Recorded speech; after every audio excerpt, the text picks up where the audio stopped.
Bonjour à tous et bienvenue pour ce nouvel épisode de podcast RIP, le podcast de SE2. Nous allons interviewer la chercheuse enseignante Madame Gramont. Bonjour, Bonjour. est-ce que vous pouvez vous présenter? Je suis Laurence Gramont, enseignante-chercheuse en mathématiques et enseignante à l'école d'économie. Est-ce que vous pouvez présenter votre parcours? Depuis quand? Depuis la terminale? Oui, À peu pourquoi près, pas? ouais. Donc j'ai fait un bac C à l'époque, parce que je ne suis pas de toute jeunesse, donc il y a eu beaucoup de réformes depuis. Ça serait peut-être l'équivalent d'un bac S ou maths. Voilà, bac S, spécialité maths, on va dire. D'accord. C'est plutôt ça. Ensuite, j'ai fait les classes prépa. Ensuite, j'ai réintégré l'université en ce qu'on appelle maintenant L3. Et ensuite, donc j'ai fait ce qu'on appelle le Master 1 maintenant, qui était la maîtrise. Donc je l'ai fait à Dijon, à l'université de Dijon. Et ensuite, je suis allée à Lyon, Lyon 1 ENS pour ce qu'on appelle maintenant le Master 2 et qui s'appelait un DEA à l'époque. Diplôme d'études approfondies. Et en termes de licence, vous avez fait des prépa maths, Prépa maths. prépa maths et licence. Et licence maths. D'accord. Et du coup, pourquoi vous avez voulu faire un doctorat? Parce que je pense qu'il y a peu d'étudiants qui se disent je vais faire 3 ans d'études de plus après mes 5 ans. Alors en fait, ça s'est pas décidé tellement à l'amont. J'ai plutôt surfé en fait sur ce qui m'arrivait. Donc j'ai fait le DEA que j'ai fait à Lyon ENS, c'était un DEA de maths appli. Donc après, je voulais voir comment c'était dans l'industrie. Donc j'ai fait un stage à l'Institut français du pétrole pour voir si ça me plaisait de bosser dans le monde de recherche-développement industriel. Et donc j'ai fait de la modélisation, c'était un réacteur, il fallait mesurer la température du réacteur. Donc ça se modélisait par des équations dérivées partielles et avec beaucoup après surtout un travail de code informatique. Et donc en fait je faisais des lignes de code toute la journée en gros à la fin. Après il y avait un outil pour calculer la température du réacteur. Et donc, en fait, ça ne m'a pas plu. Je me suis dit, non, je ne veux pas passer mes journées devant mon ordinateur. À l'époque, c'était des écrans tout noirs et puis c'était du vert, en fait. C'était écrit en vert, voilà, les anciens. Donc, en fait, je me suis dit, il y a des profs qui m'ont proposé des thèses. Et donc, je lui ai dit, pourquoi pas, hein. C'était payé, voilà, avec une expérience d'enseignement. Voilà, donc j'ai trouvé que c'était bien de continuer. Surtout, en fait, j'en avais marre de répondre aux questions des profs. J'avais envie de répondre à mes propres questions, voilà, sur des questions mathématiques, sur des questions qui n'avaient pas forcément une solution, parce qu'à force de faire tout le temps du scolaire, voilà, on fait ça, c'était plutôt un peu beaucoup de technicité. J'en avais marre, j'avais envie un peu de liberté intellectuelle, on va dire. Et c'était quoi votre thème pour votre thèse? Alors, c'était de l'algèbre linéaire numérique. D'accord. Voilà, c'était en fait calculer numériquement des solutions disons, de système linéaire, on va dire. C'était aussi lié aux valeurs propres de matrices. C'était beaucoup autour des matrices. Ouais. Et du coup, comment vous avez préparé le doctorat? Comment ça se passe en termes de recherche, en termes de calcul, en termes de peut-être tutorat? Est-ce que vous avez un prof qui vous appuie? Il y a un prof de thèse. Alors en fait, tout dépend le déroulement de la thèse dépend vraiment du directeur de thèse qu'on a. Moi, j'avais un directeur de thèse qui était très cool. En fait, il me laissait faire un peu répondre aux questions que j'avais. Il m'a juste donné un sujet, une sorte de sujet au début. Il m'a dit, si tu veux développer d'autres choses autour de ce sujet, libre à toi. Donc voilà, on avait des rendez-vous pour voir où j'en étais et j'avais une grande liberté, j'aimais bien. Incroyable. Et pour vous, quelles sont les qualités à avoir pour faire un doctorat? Je pense qu'il faut aimer réfléchir, voilà. Essayer de se libérer de ce que j'ai pas forcément fait tout de suite, se libérer des choses acquises. Faire un peu de table rase des choses qui existent déjà pour vraiment faire des choses nouvelles, être créatif. Des fois, en fait, l'hyperscolarité, surtout dans les classes prépa, tout ça, c'est pas très bon pour la créativité. Ben, ça, c'est ma position personnelle que tous les mathématiciens ne partagent pas. Justement, c'est le but de savoir votre position sur ces sujets. Donc vous pensez que oui, l'hyperscolaire, c'est pas forcément bon pour... Pour moi, non. Pour moi, les classes prépa, c'est pas que j'ai pas aimé, j'ai eu un prof extraordinaire. Hein. Première année dans ce qu'on appelle maintenant MPSI, nous on appelle ça maths-sup. Hein. J'ai eu un prof, mais incroyablement charismatique, et il avait une vision des maths qui m'a vraiment poursuivi dans mon enseignement. Il présentait les choses de manière vraiment simple, synthétique. Il mettait de côté la technicité pour vraiment nous présenter les concepts d'une manière claire et simple. Et en fait, ce prof-là, c'était un ancien chercheur, comme par hasard. Alors que les autres profs que j'ai eus en classe prépa, ça n'a pas été des chercheurs. Et donc, voilà, j'aimais pas trop leurs enseignements, très théoriques, on ne savait pas où on allait, plein de technicité, voilà. Donc c'était pas vraiment ma vision de la bonne pédagogie. Et du coup, est-ce qu'il y a une autre personne qui vous a inspiré à faire votre parcours, vos parents, un autre professeur Alors donc il y a eu ce professeur de maths, parce que j'aimais plutôt la physique moi au départ. Et c'est vraiment ce prof-là qui m'a fait vraiment aimer les maths. Et après à Dijon, j'ai vraiment eu des profs vraiment bien, quoi, qui m'ont donné l'envie de faire de la recherche, quoi. Et donc, vous avez toujours voulu faire des maths? Non, pas du tout. C'était la physique avant? Eh ben non, en fait j'aimais bien au lycée, j'adorais les langues, et le latin surtout. Ah oui. Et je me suis dit, des études de latin, où ça va me mener, sinon au chômage. Et donc après en terminale, alors la physique j'ai toujours bien aimé. En terminale, le maths, je trouvais ça quand même pas très intéressant. Et en terminale, si, j'ai bien aimé. J'ai commencé à des questions qui m'intéressaient, sur la continuité, toujours de l'analyse. J'ai toujours aimé l'analyse, la continuité, la dérivabilité, toutes ces choses. Voilà. Donc c'est vrai qu'en terminale, j'aimais bien les maths et la physique. Puis je me suis dit, bon, le latin, c'est pour la génération d'avant. Mon grand-père était prof de latin grec. Ah ouais? Voilà. J'aimais bien les choses littéraires.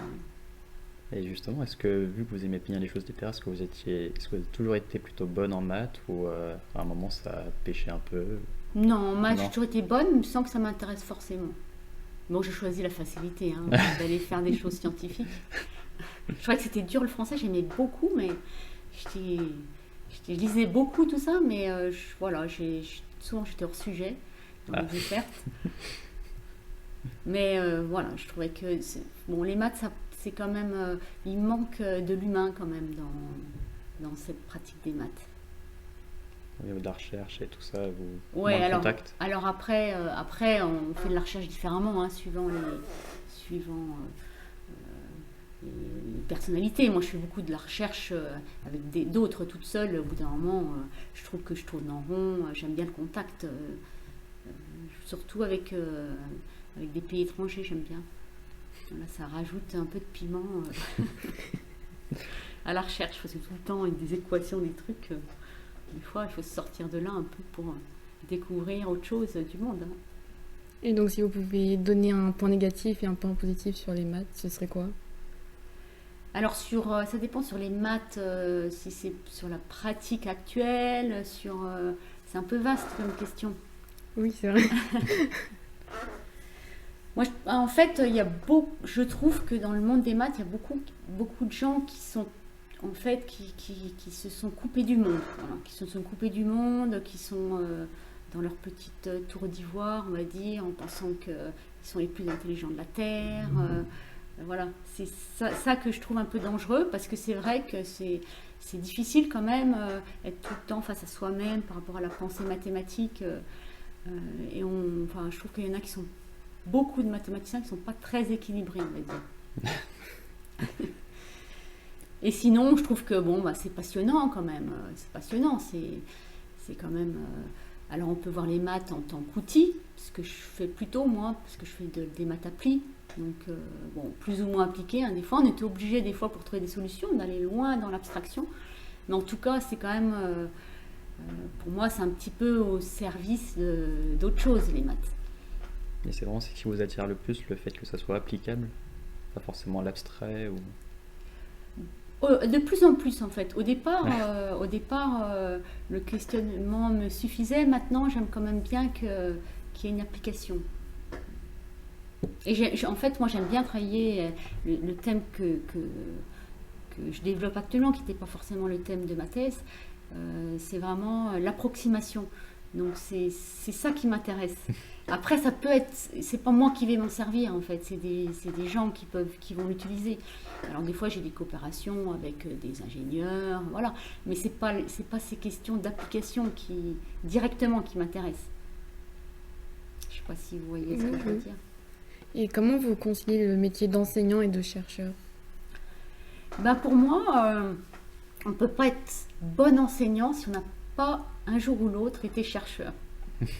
Parce que voilà, les maths c'est vivant en fait, c'est pas des choses qu'on enseigne, qu'on a apprises et qu'on recrache en fait. Pour moi non, c'est pas ça. Il faut avoir pratiqué les maths je trouve, pour être bon enseignant. Par exemple, je sais pas, moi j'imagine que pour préparer les gens aux Jeux Olympiques de natation, les entraîneurs c'est des anciens nageurs. C'est pas des gens qui ont appris la théorie de la nage, la brasse, voilà, on fait comme ça. C'est des gens qui l'ont pratiqué. Donc pour moi, en tout cas au niveau supérieur, je pense que c'est pas mal d'avoir eu un contact avec la recherche.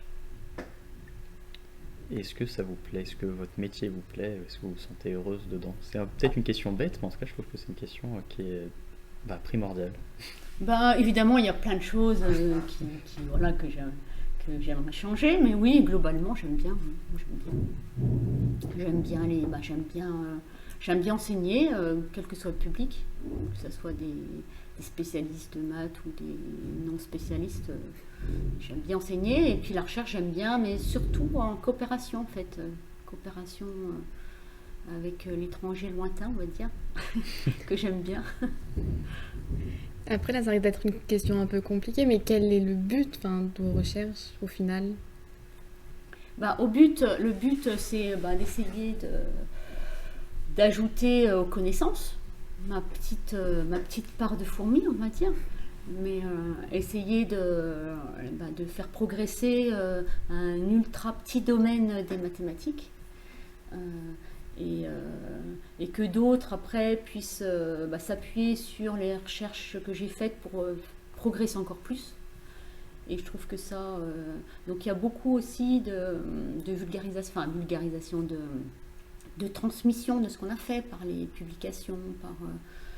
Et donc c'est sympa quand on voit qu'il y a des gens qui s'intéressent à ce qu'on a fait, qu'il y a des gens qui poursuivent là-dedans. Voilà le but, et puis il y en a qui l'utilisent pour des choses pratiques, hein, et je suis vraiment contente quand c'est le cas, que ce que je fais. J'aimerais bien que ce que je fais ne soit pas complètement inutile. Bon, ça c'est... C'est un peu rajouter une petite branche à l'arbre généalogique. Voilà, c'est ça. Voilà, je ne vais pas révolutionner les maths, c'est sûr. Mais voilà, une petite chose, j'ai essayé de faire ce que j'ai pu, essayer de penser aussi bien que j'ai pu. Il y en a qui sont plus intelligents que moi, il y en a qui sont moins intelligents. Voilà, c'est juste ma contribution, on va dire. Humble. Donc là, on risque de passer sur les questions un peu plus ouvertes, on va dire, moins sur votre parcours. Donc, tu veux que je commence? Ouais, vas-y. Très bien. Quelle est l'utilité des maths en économie? Par exemple, dans notre domaine, à quoi ça va servir plus tard? Ça va servir à la modélisation, parce qu'en fait, n'importe quelle science, en fait, même la psychologie, hein, maintenant, est modélisée. Donc, on a trouvé cette manière de chercher la vérité, on va dire, par la modélisation, essayer d'avoir du recul par rapport au phénomène sans introduire Enfin, voilà, il se trouve que c'est un bon moyen de progresser dans des matières de sciences moins dures. En économie, bon, je ne dis pas que la modélisation, des fois, elle est parfaite, hein, mais en fait, on essaye de comprendre les phénomènes avec une pensée logique. Et voilà, ça sert à ça, les maths. Alors, il y a d'autres façons d'aborder les choses. Hein. L'économie, il y a d'autres façons d'aborder l'économie que de modéliser. C'est une façon de faire de l'économie, je dirais. Une façon qui est très enseignée, en tout cas, la modélisation dans l'économie. Hein. On en fait des maths. Oui, parce qu'en fait, en plus, il faut vraiment... les économistes deviennent des experts scientifiques. Maintenant, il faut vraiment comprendre les concepts pour bien les utiliser. Parce que jusqu'à maintenant, ils n'ont pas toujours été bien utilisés. Hein. Si on ne connaît pas vraiment les choses, voilà, il ne faut pas faire confiance totale à la science non plus. Hein. Il faut comprendre les limites des concepts qu'on utilise aussi. C'est pour ça que vous êtes formés pas mal aux concepts mathématiques, j'imagine. On peut avoir des bonnes compréhensions de base et pouvoir après élargir le sujet. Voilà. En fait, la modélisation, moi, je ne sais pas vraiment faire. La modélisation, c'est très dur. C'est partir, en fait, du réel et essayer de traduire en équations mathématiques. Ça, c'est... Là, en fait, il faut des gens qui soient en même temps mathématiciens, en même temps économistes ou en physique, en même temps physiciens, en même temps... Voilà, donc il faut quand même être multidisciplinaire pour faire de la modélisation. C'est pour ça qu'il y a beaucoup d'associations entre les matheux, les physiciens, les matheux, les biologistes. Justement, on trouve qu'il y a de plus en plus de place dans les maths dans notre société, avec l'informatique, la finance, la physique quantique, l'aéronautique. Donc est-ce que vous pensez vraiment que les maths, qui est une discipline millénaire, on peut le dire, est un pilier de notre société? C'est quoi l'utilité des maths dans la société?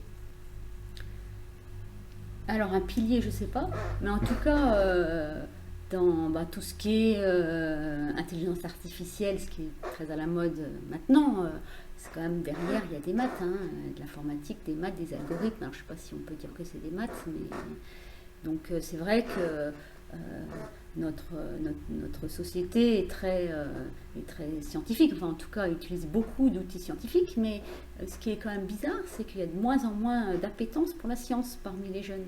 Et ça, c'est quand même un peu... contradictoire. Contradictoire, voilà. Comme on parlait là avant de l'interview, c'est que c'est vrai que c'est pas les ingénieurs, c'est pas les mathématiciens qui retirent les fruits des inventions. Ce serait plutôt les commerciaux, les carrières de management, de commerce, tout ça attire beaucoup plus que les filières scientifiques. C'est aussi parce que c'est ce qu'on met en avant dans les journaux et tout ça, c'est la communication. C'est possible. Et c'est vrai que les scientifiques, c'est pas forcément des bons communicants. C'est pas simple.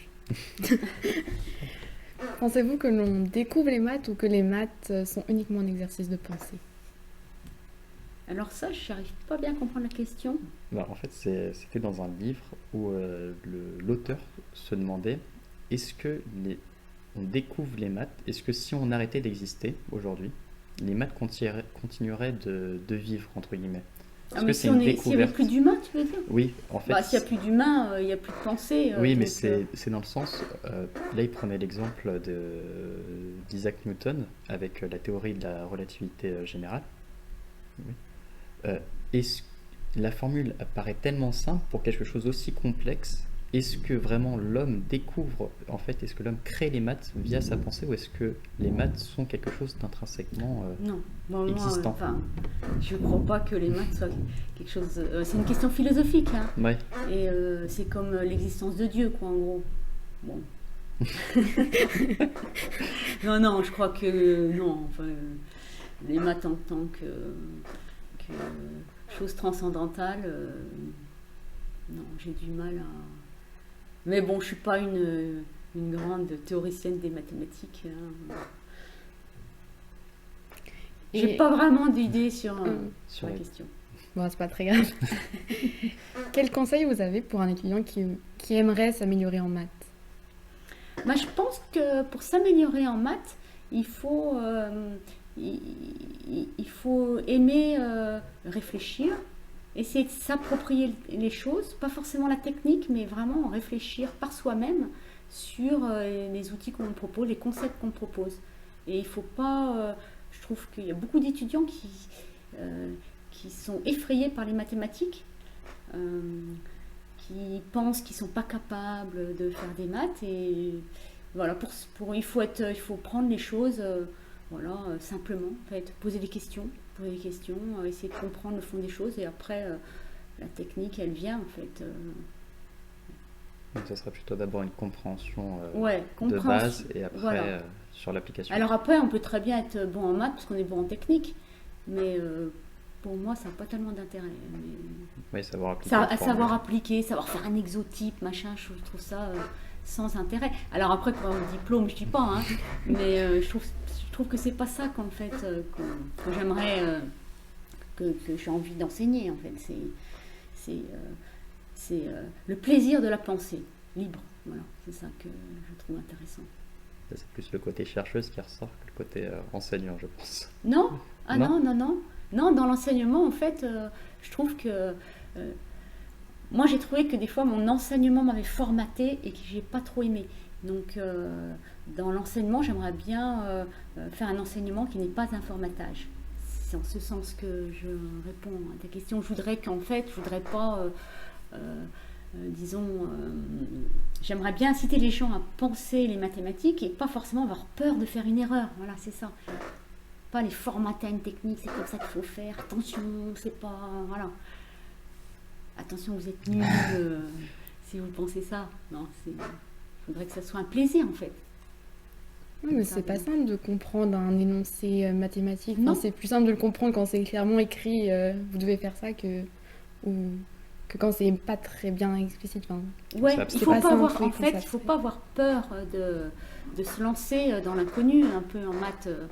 Et je trouve que c'est là l'intérêt des maths, c'est de comprendre déjà dans quel système on est. Et pas forcément d'appliquer des choses, quoi, parce que voilà, on applique une formule. Non, c'est pas ça les maths, c'est pas appliquer des formules, en fait. C'est réfléchir sur les concepts plutôt. Réfléchir scientifiquement sur les concepts.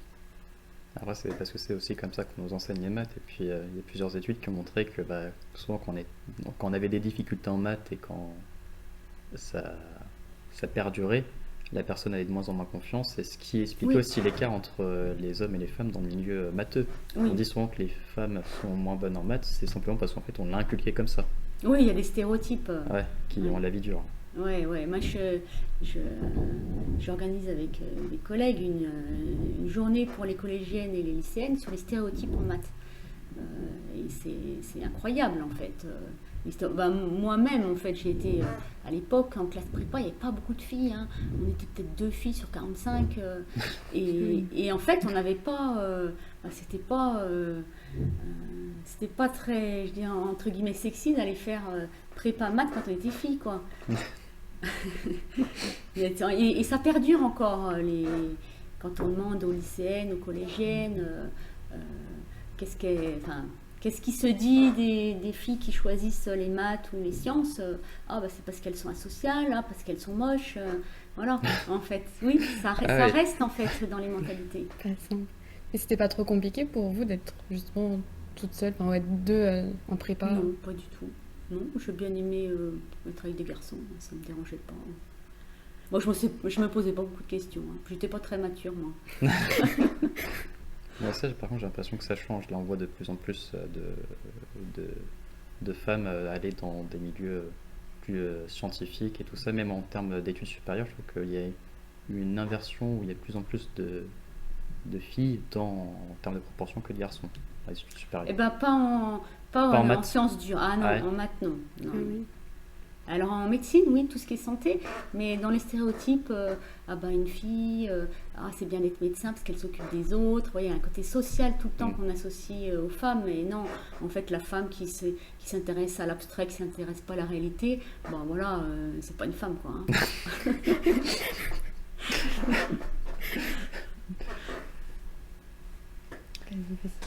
Et du coup, quel est votre mathématicien préféré? Alors, je n'ai pas vraiment de mathématicien préféré. Moi, j'aime bien les mathématiciens du 17e parce qu'en fait, il était un peu comme Fermat, on l'appelait le prince des amateurs. Donc voilà, en fait, dans ses écrits, la fameuse conjecture de Fermat, il écrivait à des pairs, en fait, à des amis, des démonstrations mathématiques. C'était, c'était pas professionnel, c'était pas. Donc c'était joyeux. Voilà. Et c'est le début, c'est vraiment le début de l'analyse aussi du XVIIe siècle, avec Leibniz, Newton. C'est Leibniz qui a fait le symbole intégral, hein, c'est dû à Leibniz. Et j'aime bien cette période de liberté. Il faisait un peu de tout en mathématiques, c'était pas l'hyper spécialisation. Et donc après, j'aime bien Weierstrass au 19e, qui a fait plein de choses. On l'appelle le législateur de l'analyse, Weierstrass. Ouais, justement, c'est aussi le fait qu'il y ait beaucoup plus d'échanges entre les mathématiciens qui ont fait que le XVIIe siècle soit un siècle mathématique où il y a eu beaucoup de choses qui ont Oui, été découvertes avec des grands nombres des mathématiques. oui, oui. Quel est, selon vous, le plus beau théorème? Alors ça, non, j'ai pas de. Ah, je pensais aussi au 17e, il y avait quand même Descartes Ouais. qui, Oui. alors qu'est-ce qu'il disait Descartes sur la méthode qu'on ne peut pas découvrir la vérité des choses sans appliquer une méthode ou quelque chose comme ça. Il faudrait regarder la citation exacte.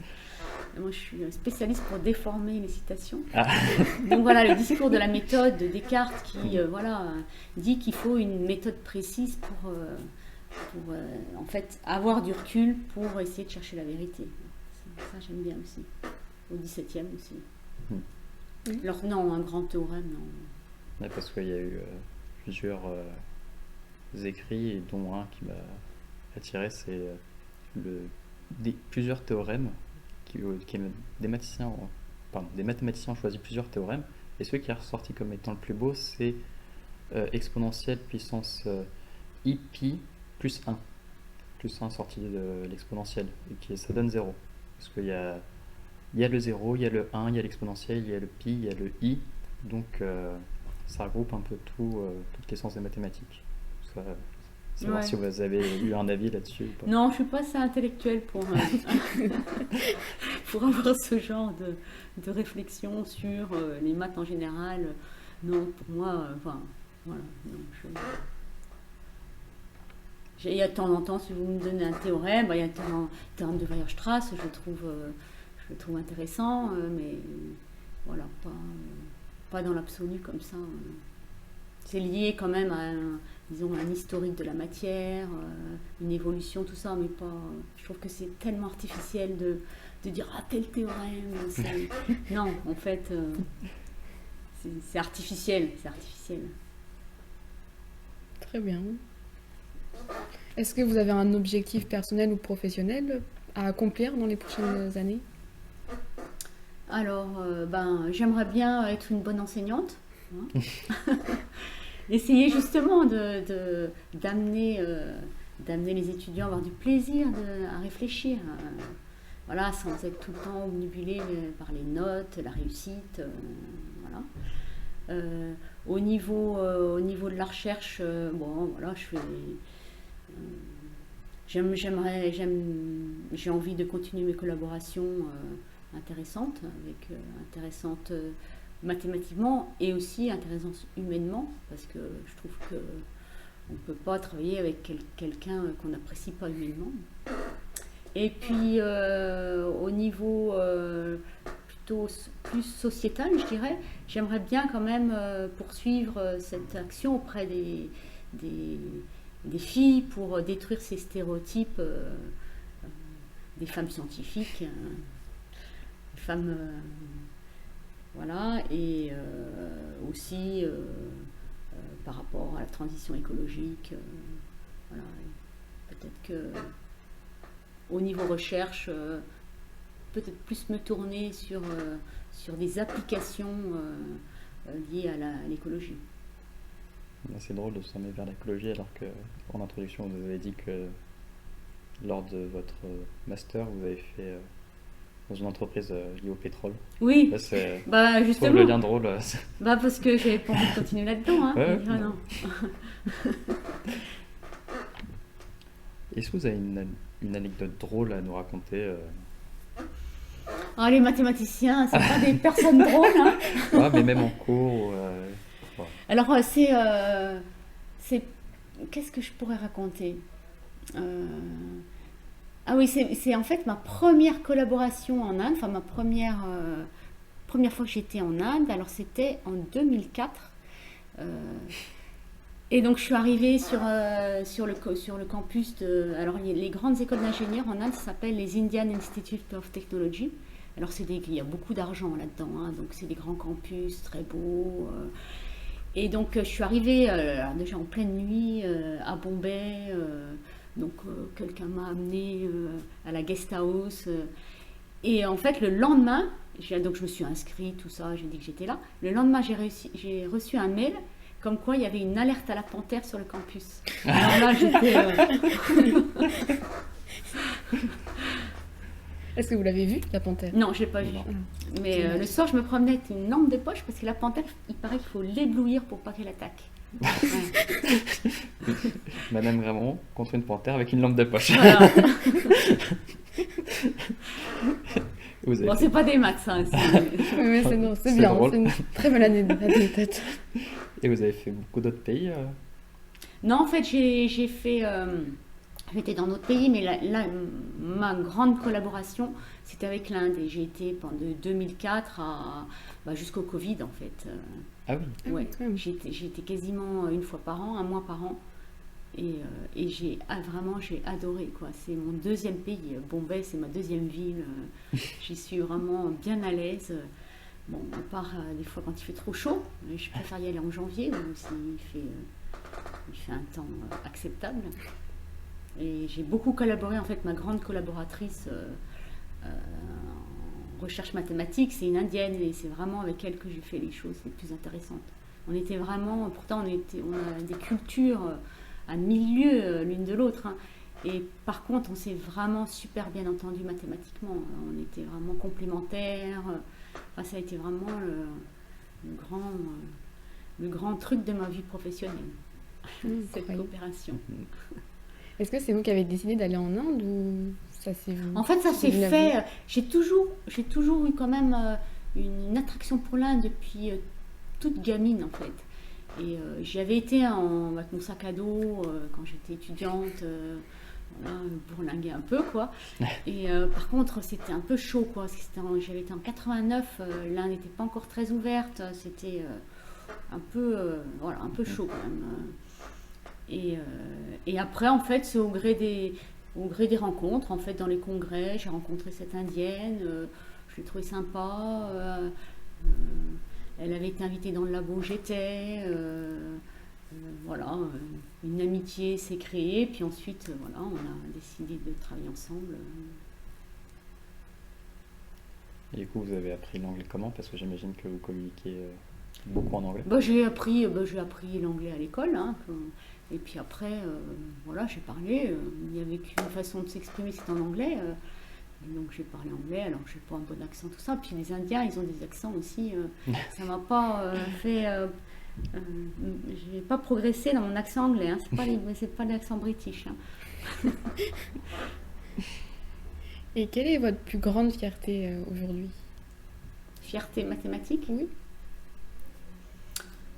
Fierté mathématique. Alors, c'est par rapport à la réussite de mes étudiants en thèse. Voilà, je suis contente quand ils ont une vie professionnelle, mathématique intéressante, qu'ils arrivent à voler de leurs propres ailes. Voilà, ça, je suis assez fière. Et c'est ma collaboration avec cette professeure indienne, là, Rekha Kulkarni. Je suis fière de ce qu'on a fait. J'ai trouvé que voilà, bon, on n'a pas révolutionné les maths, hein, mais on a fait des choses intéressantes. Vous avez Très encore contact avec vos anciens étudiants? Certains? Oui. Ouais. Ouais, avec certains. Il y en a avec qui ça s'était moins Passé. bien passé, mais oui, en général, oui. Il y en a un qui a disparu. Alors, j'ai beaucoup pris des étudiants étrangers. Je crois quasiment que des étudiants étrangers. Il y en a un qui a disparu en Irak. En fait, je pense qu'il est dans une fac irakienne, mais bon, on n'a plus de contact. Mais ouais, j'aime bien garder des contacts s'ils ont envie de retravailler avec moi. Si je peux les aider dans leur carrière, je le fais avec plaisir. Ouais, c'est génial. Est-ce que vous avez un livre à nous conseiller, bon, peu importe le domaine, juste un livre? Non, pas vraiment. Dans le domaine mathématique, hein. Pas forcément, Pas non, forcément. même dans Un livre que vous aimez peut-être, ouais, comme votre vous livre de voulez. chevet. Alors là, non, je sais pas vraiment. Là, j'ai pas réfléchi. J'aurais dû réfléchir à cette question. Parce qu'il y a tellement de livres que j'aime bien. Je lis beaucoup, hein. Je lis beaucoup. Je lis beaucoup parce que je fais beaucoup de rapports pour des journaux mathématiques. Bon, ça m'intéresse moyennement en général. Mais j'aime bien la littérature. C'est vrai que j'aime bien la littérature. Bon, sinon, un auteur que vous aimez bien. Comme ça, il y en a, je ne vais pas vous dire le dernier que j'ai aimé parce que j'aime bien Saint-Exupéry. L'art des petits pas, par exemple. Non, Non. Vol de nuit. Votre devis. Ouais, je trouve incroyable ce livre. J'aime bien Camus. Alors c'est un petit peu les derniers que j'ai relus. Très bien. Voilà, l'interview là touche à sa fin. Merci beaucoup d'être venu et d'avoir Merci. accepté de faire l'interview. J'espère que ça vous aura intéressé et que ça Ouais. vous aura plu. En tout cas, si vous aussi, les personnes qui nous écoutez, ça vous a plu, n'hésitez pas à lâcher un petit commentaire, un petit like, un petit mot d'encouragement, des choses à améliorer. Ça fait toujours plaisir. Et en tout cas, merci à tous et à la prochaine. Au revoir.